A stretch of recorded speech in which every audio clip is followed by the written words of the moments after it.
Et à la suite de l'étude, on a décidé de dresser le profil idéal du technologiste médical, en fait, par rapport aux exigences des employeurs. Donc, pour satisfaire le profil idéal qu'un technologiste médical puisse avoir pour satisfaire le marché de l'emploi, pour pouvoir occuper un poste de haut niveau dans le domaine du laboratoire en Haïti. Et comme niveau de formation, on a vu qu'il faut avoir au moins une maîtrise. Donc, avoir une maîtrise est très, très important, mais comme je viens de le dire pendant l'introduction, les médicaux sont malheureusement paresseux en termes de formation continue. Bon, je ne sais pas si c'est le système qui nous a rendu comme ça. D'ailleurs, pour même une formation de recyclage, nous habitués, c'est juste déplacer, ils payent nous pour nous suivre formation. Donc, ils payent nous pour nous suivre formation et puis nous tourner. Donc, nous n'avons pas de culture de dépenser dans la poche.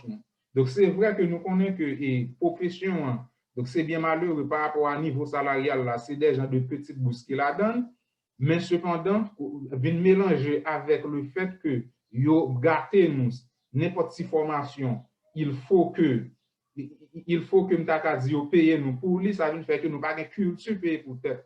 Eh bien, et à travers cette étude, on a vu la nécessité de vous sensibiliser pour pouvoir vous former davantage. N'hésitez pas à payer pour vous former davantage parce que vous allez en jouir les privilèges par la suite. Et normalement, le idéal pour le technologiste médical, non seulement le niveau de maîtrise est nécessaire, mais aussi le temps, il faut que l'on ait en moyenne 3 à 4 ans d'expérience. Donc, 3 à 4 ans d'expérience. Et par-dessus tout, il faut pouvoir savoir maîtriser les logiciels de bureau. Les logiciels de bureau, à savoir Excel, Word, PowerPoint.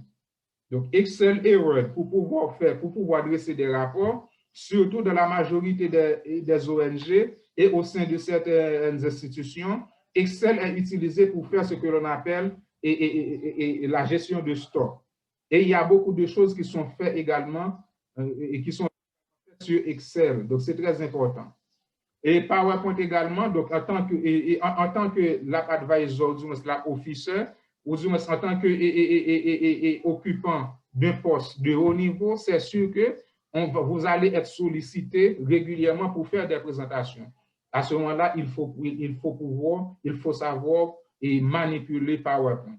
Donc, c'est très important pour vous comme technologistes médicaux.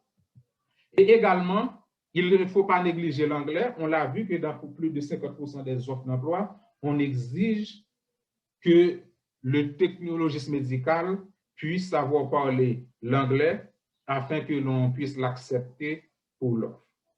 Et également, il faut la connaissance et l'expérience du terrain. Donc, OK, comme compétence technique, et pour un technologiste médical, c'est avoir une maîtrise, avoir au moins 3 à 4 ans d'expérience, maîtriser les logiciels Word, Excel et PowerPoint, principalement, savoir parler l'anglais et avoir la connaissance du terrain. Je vais vous rappeler pour vous dire que la connaissance et l'expérience du terrain, c'est savoir ce qui se passe dans votre environnement et s'il le faut en faire l'expérience. Donc, c'est-à-dire, c'est vrai, ou capable très professionnel, ou capable très professionnel et dans sa faire de laboratoire, ou très fort là-dedans, mais il pas suffit, il faut connaître ça qui a passé autour de vous-même. Nous connaissons que pour gagner l'eau de travail, l'offre une bourriquet, comme vous toujours dit, nous juste prêter le langage ou toujours utiliser. L'offre une bourriquet, c'est le moment d'arriver à la caillou pour reposer, mais pas oublier. Si vous faites un effort en plus pour connaître ça qui a passé, par exemple, au niveau du laboratoire national, au niveau du ministère, pour telle ou telle pathologie, qui protocole et qui est en vigueur, qui outil qui est utilisé, s'il le faut, même c'est bénévole là ou fait pour capable d'utiliser, il y a utile parce que demain, lorsque vous avez un poste qui plus haut, qui plus bon que côté vous voulez quitter pour aller là-dedans, vous parlez demander est-ce qu'on connaît et dans pour telle maladie qui protocole est-ce qu'on utilise tel ou tel outil. Donc c'est très important pour vous comme compétence technique.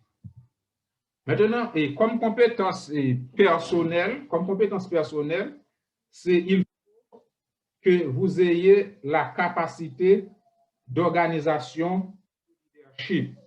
Donc, je le dis souvent, la profession de technologie médicale, c'est une profession de leader. Pas de monde qui a réussi, bien dit réussi, dans la profession de leader. Donc, réussir pour moi-même, pas veut dire gagner 20-40 ans d'expérience. Réussir veut dire faire un bagage positif dans l'environnement, transformer. Ou pas qu'à faire quoi que ce soit sans pas gagner leadership. D'ailleurs, nous connaissons le contexte haïtien par rapport à laboratoire, comment lié déjà. Ça veut dire, là où il y a un monde, on arrive à accomplir la moindre chose, eh bien, lui dépenser en pile d'énergie. Faut que ça c'est un vrai leader pour capable et transformer le milieu. D'où la profession de technologie médicale est une profession de leader. Et il faut que vous gagnez ça la capacité de communication. Communication, c'est pas juste parler, c'est pas monter voix. C'est pas monter voix dans une réunion, c'est pas hausser le ton, c'est pas dérespecter vis-à-vis qui veut dire que vous capable qu'on parle. Avoir la capacité de communication, c'est avoir la capacité de persuader, avoir la capacité de convaincre pour que vous capable de réussir et ça que vous besoin, pour que vous capable de réaliser, accomplir ça que vous besoin. Donc, plus de cela, il faut que vous ayez ça la faculté d'adaptabilité. Il faut que vous capable d'adapter à n'importe quelle situation. Il faut que vous ayez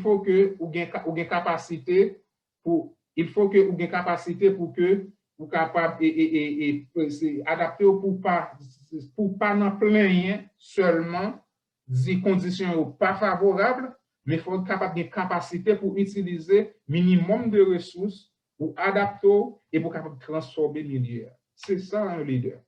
Et c'est ça que vous demandez. Vous demandez, peu importe, chaque employeur qui a utilisé un langage différent, mais globalement, ils exigent que vous ayez la faculté d'adaptabilité. Ils exigent que vous soyez quelqu'un qui a le pouvoir de s'adapter à n'importe quelle situation.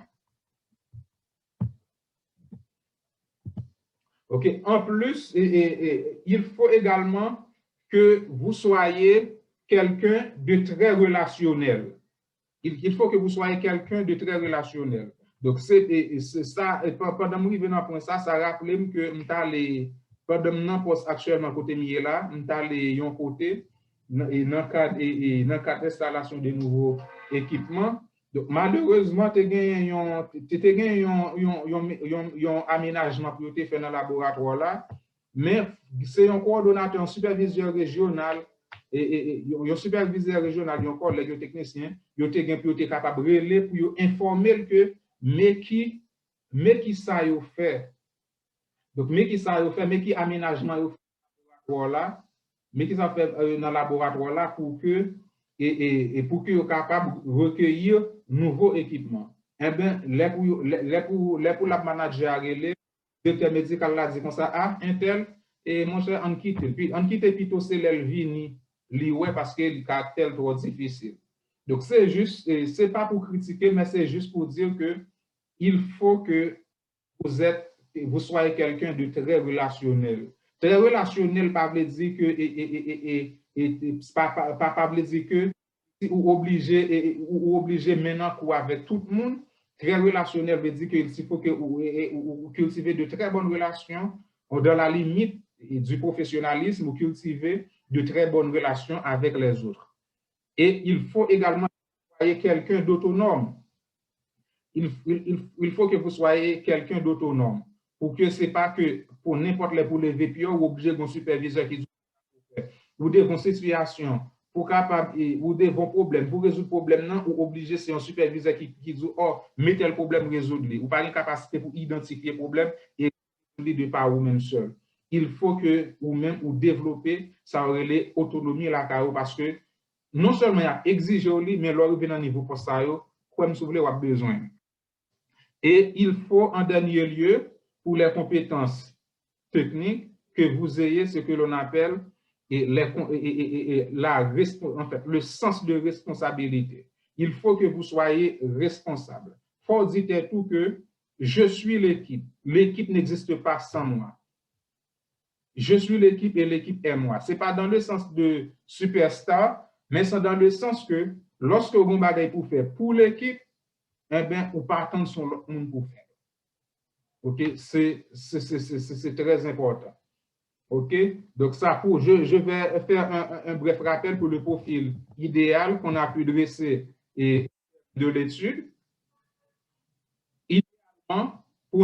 Idéalement, un technologiste médical qui souhaite occuper un poste de supervision, un poste de haut niveau dans le domaine du laboratoire, il faut qu'ils aient ce que l'on, il faut qu'ils aient au moins, au moins une maîtrise, idéalement, je dis, et avoir 3 à 4 ans d'expérience, maîtriser les principaux outils de bureau comme Excel, Word et PowerPoint, savoir anglais, parce que c'est très exigé, et avoir la connaissance et l'expérience du terrain. C'est ça comme compétence technique et comme compétence personnelle, avoir la capacité d'organisation et de leadership, avoir le sens et avoir la capacité de communication et être capable de s'adapter à n'importe quelle situation, utiliser les ressources minimales pour pouvoir changer son environnement, avoir de très bonnes relations avec ses interlocuteurs, avoir être autonome et aussi avoir le sens de responsabilité. C'est très important pour un technologiste médical qui souhaite aller de l'avant dans le domaine.